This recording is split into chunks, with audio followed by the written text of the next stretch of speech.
नमस्कार दोस्तों, स्वागत है आप सभी का मेरे YouTube चैनल फाइनेंस विद काजल पे। आज हम सीखने वाले हैं कि आप घर बैठे पैन कार्ड खुद ही कैसे बना सकते हैं। दोस्तों, हम सभी जानते हैं कि पैन कार्ड बहुत ज़रूरी डॉक्यूमेंट है। बैंक में ज़्यादा पैसे जमा करवाने हो या इनकम टैक्स रिटर्न फाइल करना हो या लोन लेना हो, पैन कार्ड की ज़रूरत तो पड़ती ही है।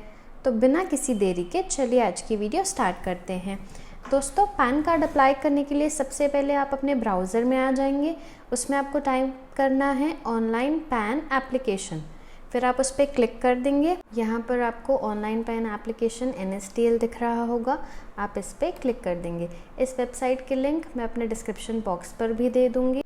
इस वेबसाइट में आकर आपको सिलेक्ट करना है अप्लाई ऑनलाइन। फिर हम आ जाएंगे एप्लीकेशन टाइप में। एप्लीकेशन टाइप में 3 टाइप है, नया पैन इंडियन सिटीज़न के लिए, नया पैन फॉरेन सिटीज़न के लिए, चेंजेस और correction in existing pan data. आज हम नया पैन अप्लाई करेंगे इंडियन सिटीज़न के लिए। उसके बाद आप आ जाएंगे कैटेगरी में, इंडिविजुअल है, एसोसिएशन ऑफ पर्सन है, बॉडी ऑफ इंडिविजुअल है, ट्रस्ट है, लिमिटेड लायबिलिटी पार्टनरशिप है, फर्म है, गवर्नमेंट है, हिंदू अनडिवाइडेड फैमिली है, आर्टिफिशियल जुडिशियल पर्सन है या लोकल अथॉरिटी है। आज हम इंडिविजुअल का देख रहे हैं तो हम इंडिविजुअल सेलेक्ट कर लेंगे। उसके बाद टाइटल में आप क्या लगाते हैं, श्री, श्रीमती, कुमारी। हम आज श्री का एग्जाम्पल ले लेते हैं। देखने वाली बात यह है कि सरनेम पैन कार्ड में हमेशा पहले आता है, फिर फर्स्ट नेम, फिर middle name.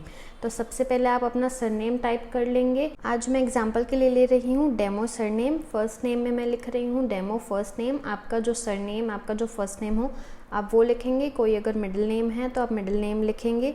Date of birth, date of incorporation या फॉर्मेशन, जो भी आपकी डेट ऑफ बर्थ होगी आप वो टाइप कर देंगे यहाँ पर। उसके बाद हम आ जाएंगे ईमेल आईडी पर आप अपनी ईमेल आईडी टाइप कर देंगे। आप अपना मोबाइल नंबर लिख देंगे यहाँ पर। फिर आप इस डायलॉग बॉक्स में आकर टिक कर देंगे। कैप्चा कोड दिया हुआ है, आप कैप्चा कोड टाइप करेंगे। फिर आप सबमिट पे क्लिक कर देंगे। सबमिट में क्लिक करने के बाद एक एक्नॉलेजमेंट जनरेट होगा। इसमें टोकन नंबर लिखा हुआ आ रहा है। आप इस टोकन नंबर को या तो कहीं लिख लें या फिर इस स्क्रीन का स्क्रीनशॉट भी लेके रख सकते हैं। अब हम आ जाएंगे continue with PAN application form पे।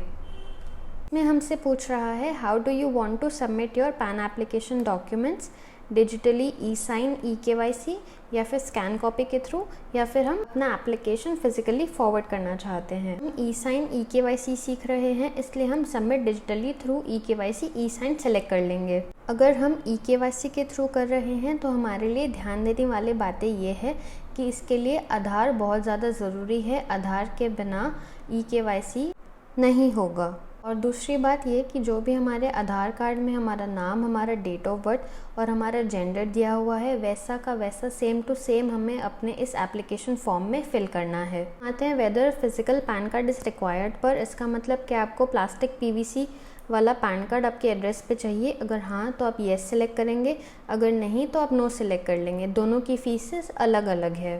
के बाद ये आपसे पूछ रहा है आधार कार्ड के लास्ट के 4 डिजिट, मतलब आपके आधार कार्ड के लास्ट के जो 4 डिजिट होंगे वो आप यहाँ पे एंटर कर देंगे। के बाद हम आएंगे I hereby agree that my photograph as available in Aadhaar shall be printed on the PAN card.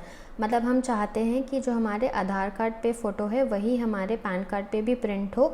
अगर आप चाहते हैं तो आप येस कर देंगे, नहीं तो आप नो कर देंगे। अब यहाँ पर हमारे नाम की डिटेल्स आ गई है हमारी। यहाँ पर आके आप सब कुछ चेक कर लेंगे, अपना नाम वगैरह, और अपना जेंडर सेलेक्ट कर लेंगे। इसके बाद ये हमसे पूछ रहा है have you ever been known by any other name, क्या आपको कभी और किसी और नाम से जाना जाता था।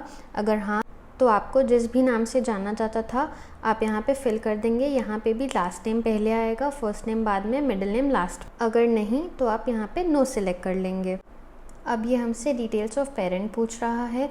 इसमें है कि whether mother is a single parent and you wish to apply for PAN by furnishing the name of your mother only. क्या आपकी मदर एक सिंगल पेरेंट है और आप अपना पैन उनके नाम से ही लेना चाहते हैं। अगर हाँ तो आप येस कर देंगे, नहीं तो आप नो कर देंगे। उसके बाद आप अपना फादर का नाम लिख देंगे। इसमें ये ध्यान देने वाली बात है कि मैरिड वुमेन, शादीशुदा औरतें भी फादर का ही नाम लिखेंगी, ना कि हस्बैंड का। फादर का आप लास्ट नेम पहले या सरनेम पहले लिखेंगे, फिर फर्स्ट नेम, फिर लास्ट में मिडिल नेम। उसके बाद मदर्स का नेम ऑप्शनल है, अगर आप चाहें तो अपनी मदर का नेम भी लिख सकते हैं। बात है कि आप कौन से पेरेंट का नाम चाहते हैं अपने पैन कार्ड पे, फादर का नाम या मदर का नाम। जाएंगे नेक्स्ट पेज पे, पूछ रहा है कि आपकी सोर्स ऑफ इनकम क्या है, आप कौन से ज़रिए से कमाते हैं, सैलरी या इनकम फ्रॉम बिजनेस या प्रोफेशन, कैपिटल गेन्स, इसके बारे में हम डिटेल वीडियो एक बनाएंगे। Income from other sources, income from house property, rent वगैरह की income, income from other sources मतलब इन सारे हेड्स के अलावा इसमें आती है।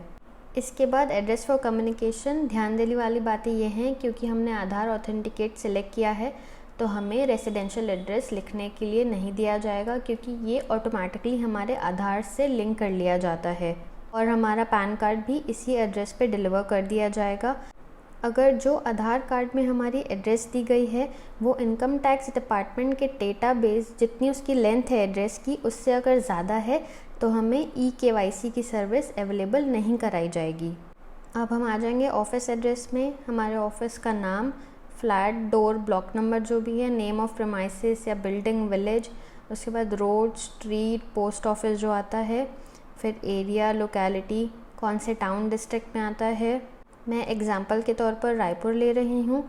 और फिर हम कंट्री में आ जाएंगे। कंट्री में हम इंडिया सेलेक्ट कर लेंगे। रायपुर क्योंकि छत्तीसगढ़ में आता है तो मैं यहाँ पे छत्तीसगढ़ सेलेक्ट कर रही हूँ और रायपुर का पिन कोड डाल रही हूँ। आप अपने एरिया का पिन कोड डालें। उसके बाद कंट्री कोड में हम इंडिया का कंट्री कोड 91 सेलेक्ट कर लेंगे और यहाँ पे अपने एरिया STD कोड डाल देंगे। ये हमसे पूछ रहा है कि हमारा कोई रिप्रेजेंटेटिव SSC है, क्योंकि हम इंडिविजुअल हैं तो हम नो सेलेक्ट कर लेंगे। उसके बाद हम नेक्स्ट पेज में आएंगे। नेक्स्ट पेज में आकर हम सेव ड्राफ्ट कर देंगे ताकि हमारी कोई भी इंफॉर्मेशन डिलीट ना हो जाए। इसमें आएगा area code, AO type, range code, AO number. इसे कैसे अपलोड करें, इसलिए हम सेलेक्ट करेंगे सबसे पहले इंडियन सिटीज़न। स्टेट में हम आ जाएंगे छत्तीसगढ़ में। सिटी हमने रायपुर सेलेक्ट करी थी तो हम रायपुर सेलेक्ट करेंगे। अब इसमें अपने एड्रेस के हिसाब से, आपके एरिया के हिसाब से अलग अलग वार्ड और सर्कल दिए गए हैं। जो भी आपके एरिया के हिसाब से सही हो आप उसको सिलेक्ट कर लेंगे।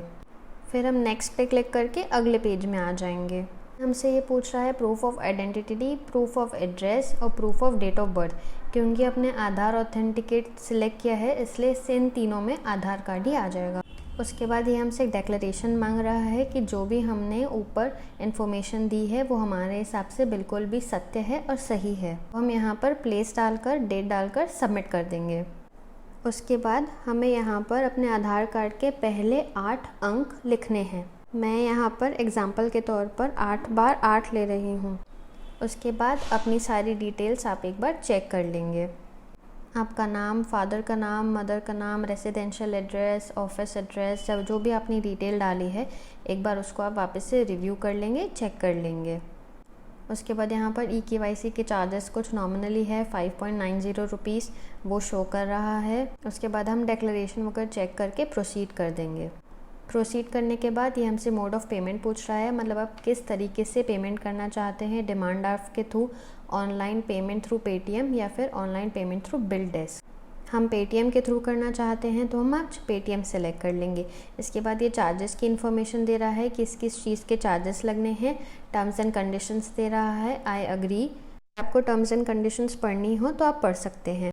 अब हम प्रोसीड फॉर पेमेंट कर देंगे। प्रोसीड फॉर पेमेंट करते ही हमें ये बोल रहा है कंफर्म पेमेंट।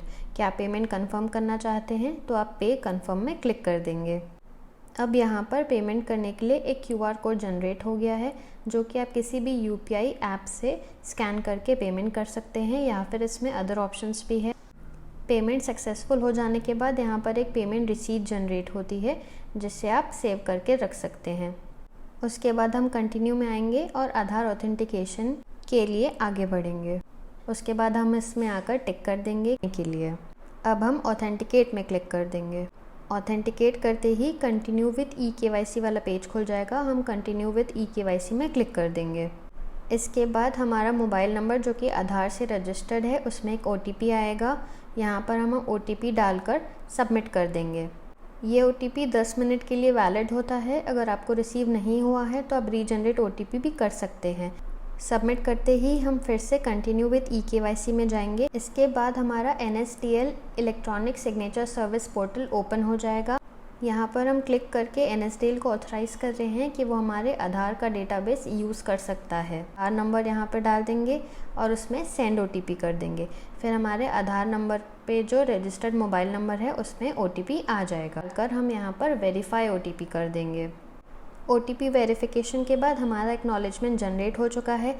हम चाहें तो इसका PDF डाउनलोड कर सकते हैं, प्रिंट आउट करके रख सकते हैं और ये हमें मेल पे भी रिसीव हो जाता है। इस फाइल को ओपन करने के लिए आपको एक पासवर्ड लगेगा जो आपकी डेट ऑफ बर्थ यानी जन्म तिथि रहेगी, डेट, मंथ और ईयर के फॉर्मेट में, जो कि यहाँ पे रेड में शो हो रहा है कि आपको वो कैसे लिखना है। इस पैन कार्ड की एक कॉपी आपको ईमेल पे भी आ जाएगी और आपने जो एड्रेस डाला है या आपके आधार पे जो एड्रेस है उसमें आपको प्लास्टिक PVC फिज़िकल कॉपी भी डिलीवर हो जाएगी। वीडियो देखने के लिए थैंक यू। अगर आपको वीडियो पसंद आया हो तो प्लीज़ लाइक करें, शेयर करें और मेरे चैनल को सब्सक्राइब कर दें। Thank you.